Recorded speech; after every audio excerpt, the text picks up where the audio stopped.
Welcome po sa ating kusina. For today's video, magluluto ako ng tinolang manok. Umpisahan ko po sa paggisa ng bawang.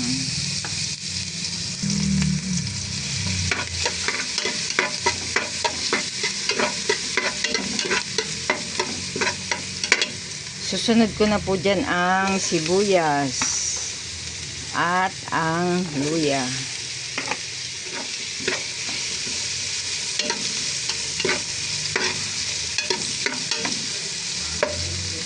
Pagkatapos, isunod na rin natin dyan ang manok. Lalagyan ko po yan ng patis.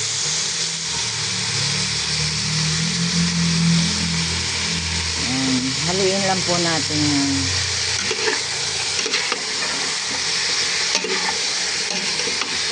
Para kumapit ang patis sa ating manok. Mawala ang lansa. Yan.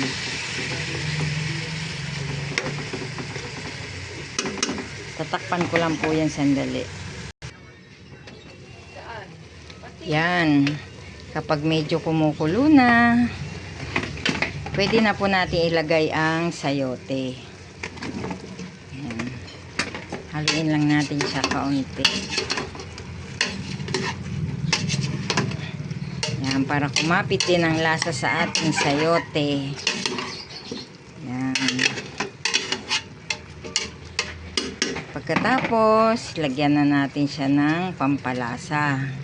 Ilalagay na rin natin ang tanglad. Tapos, ibuhos na natin ang ating gripo stock. Tubig galing sa gripo.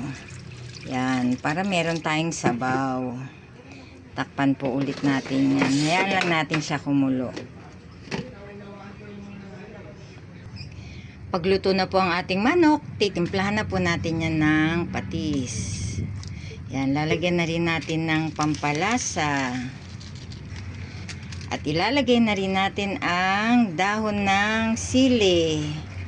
Yan. Okay na yan. Yan. Luto na po ang ating tinola. Yan. Masarap po ito. Masarap pananghalian. Ulam sa pananghalian. Yan. Mabango siya.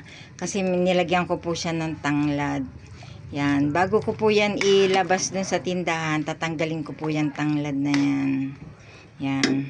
Okay na to. Kain na po tayo. Thanks for watching.